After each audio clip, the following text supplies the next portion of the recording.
ರಾಜ್ಯದಲ್ಲಿ ಕೆಪಿಸಿಸಿ ಅಧ್ಯಕ್ಷರ ಬದಲಾವಣೆ ಆಗಬೇಕು ಅನ್ನುವಂತ ಕೂಗು ಹಲವಾರು ದಿನಗಳಿಂದ ಕೇಳಿ ಬರ್ತಾ ಇದೆ. ಹಾಗಾದ್ರೆ ಈ ಬದಲಾವಣೆಯ ಪರ್ವಕ್ಕೆ ಕರ್ನಾಟಕ ಸಾಕ್ಷಿಯಾಗತ್ತಾ? ಕೆಪಿಸಿಸಿ ಅಧ್ಯಕ್ಷರ ಬದಲಾವಣೆಯ ಪರ್ವಕ್ಕೆ ಕರ್ನಾಟಕ ಸಾಕ್ಷಿಯಾಗತ್ತಾ? ರಾಜ್ಯದಲ್ಲಿ ಹಾಗಾದ್ರೆ ಬದಲಾಗ್ತಾರಾ ಕೆಪಿಸಿಸಿ ಅಧ್ಯಕ್ಷ ಡಿಕೆ ಶಿವಕುಮಾರ್? ಕುತೂಹಲವನ್ನ ಕೆರಳಿಸ್ತಾ ಇದೆ ಕಾಂಗ್ರೆಸ್ನ ಕಾರ್ಯಕಾರಿಣಿ ಸಭೆ. ಕಾಂಗ್ರೆಸ್ನಲ್ಲಿ ಒನ್ ಮ್ಯಾನ್ ಒನ್ ಪೋಸ್ಟ್ ಈ ಗೊಂದಲ ಸೃಷ್ಟಿಯಾಗಿದೆ. ಒನ್ ಮ್ಯಾನ್ ಒನ್ ಪೋಸ್ಟ್ ಕುರಿತು ಪಕ್ಷದೊಳಗೆ ಚರ್ಚೆ ಆಗ್ತಾ ಇದೆ.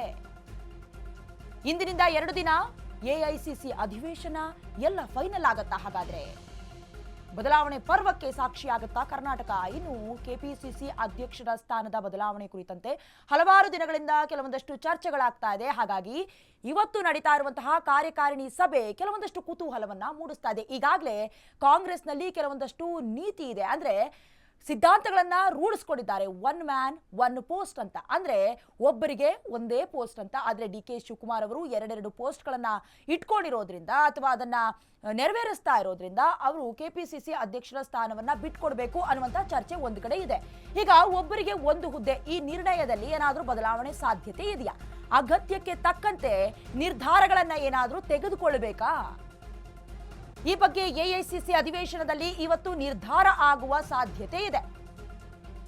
ಕಳೆದ ಅಧಿವೇಶನದಲ್ಲಿ ಒನ್ ಮ್ಯಾನ್ ಒನ್ ಪೋಸ್ಟ್ ಈ ನಿರ್ಣಯವನ್ನ ಕೈಗೊಂಡಿತ್ತು ಸಭೆ. ಈ ಹಿಂದೆ ತೆಗೆದುಕೊಂಡ ನಿರ್ಣಯ ಏನಿದೆ ಅದನ್ನ ಅಂಗೀಕರಿಸ್ತೀವಿ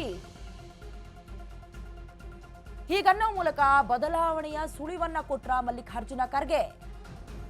ಇನ್ನು ಒಬ್ಬರಿಗೆ ಒಂದು ಹುದ್ದೆ ಈ ನಿರ್ಣಯವನ್ನ ಕಳೆದ ಬಾರಿ ನಡೆದಂತ ಅಧಿವೇಶನದ ಸಭೆಯಲ್ಲಿ ಎಐಸಿಸಿ ಅಧ್ಯಕ್ಷರ ಸಮ್ಮುಖದಲ್ಲೇ ಕೆಲವೊಂದಷ್ಟು ಡಿಸಿಷನ್ ತೆಗೆದುಕೊಂಡಿದ್ರು. ಹಾಗಾಗಿ ಈಗ ಮೂಡ್ತಾ ಇರುವಂತಹ ಕುತೂಹಲ ಏನು ಅಂತ ಹೇಳಿದ್ರೆ, ಈ ಒಬ್ಬರಿಗೆ ಒಂದು ಹುದ್ದೆ ನಿರ್ಣಯ ಏನಿದೆ ಅದನ್ನ ಅನುಸರಣೆ ಮಾಡ್ತಾರಾ?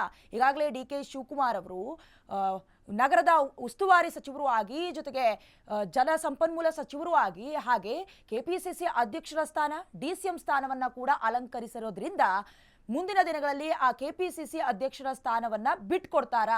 ಈಗಾಗಲೇ ಡಿಸೆಂಬರ್ ವರೆಗೂ ಕೂಡ ಈ ವಿಚಾರವನ್ನ ಪ್ರಸ್ತಾಪ ಮಾಡೋ ಹಾಗಿಲ್ಲ ಅಂತ ಮಾಧ್ಯಮಗಳ ಮೂಲಕ ಹೇಳಿದ್ರು ಕೂಡ ನಂತರದಲ್ಲಿ ಅದು ಗಾಳಿ ಸುದ್ದಿ, ನಾವೇ ಮಾಡಿಸಿದ್ದು ಅನ್ನೋ ರೀತಿಯಲ್ಲೂ ಕೂಡ ಸುದ್ದಿ ಹರಿದಾಡಿತ್ತು.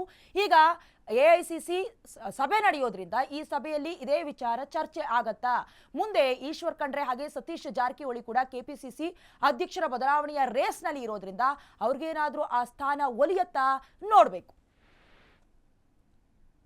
ಇನ್ನು ಈ ಹಿಂದೆ ಕೂಡ ಕೆಲವೊಂದಷ್ಟು ನಿರ್ಣಯಗಳನ್ನ ಎಐಸಿಸಿ ಸಭೆಯಲ್ಲಿ ಕೈಗೊಂಡಿದ್ರು. ಹಾಗಾಗಿ ಈ ಮೂಲಕ ಮತ್ತೆ ಮಲ್ಲಿಕಾರ್ಜುನ ಖರ್ಗೆ ಅವರು ಬದಲಾವಣೆಯ ಸೂಚನೆಯನ್ನ ಕೊಟ್ಟಿರೋದಲ್ಲದೆ ಈಗಾಗಲೇ ರೇಸ್ನಲ್ಲಿರುವಂತಹ ಸತೀಶ್ ಜಾರಕಿಹೊಳಿ ಅಥವಾ ಈಶ್ವರ್ ಖಂಡ್ರೆ ಅವ್ರನ್ನ ಸ್ವತಃ ಅವರೇ ದೆಹಲಿಗೆ ಕರೆಸ್ಕೊಂಡಿರೋದ್ರಿಂದ ಈ ಇಬ್ಬರ ನಡುವೆ ಪೈಪೋಟಿ ಇದೆ. ಹಾಗಾಗಿ ಡಿ ಕೆ ಶಿವಕುಮಾರ್ ಅವರು ಕೂಡ ಅಷ್ಟು ಈಸಿಯಾಗಿ ಕೆಪಿಸಿಸಿ ಹುದ್ದೆಯನ್ನ ಬಿಟ್ಕೊಡೋ ಲಕ್ಷಣದಲ್ಲಿ ಕಾಣಿಸ್ತಾ ಇಲ್ಲ. ಈ ಹಿಂದೆ ಕೂಡ ಡಿಸೆಂಬರ್ನವರೆಗೂ ಇದೇ ವಿಚಾರವಾಗಿ ಮಾತನಾಡಬಾರ್ದು ಅಂತ ಮಾಧ್ಯಮದ ಮೂಲಕ ಹೇಳೋದ್ರ ಮೂಲಕ ಅವರ ಸ್ಥಾನವನ್ನ ಯಾರಿಗೂ ಕೂಡ ಬಿಟ್ಕೊಡೋದಿಲ್ಲ ಅನ್ನೋದನ್ನ ಪರೋಕ್ಷವಾಗಿ ಹೇಳಿದ್ರು.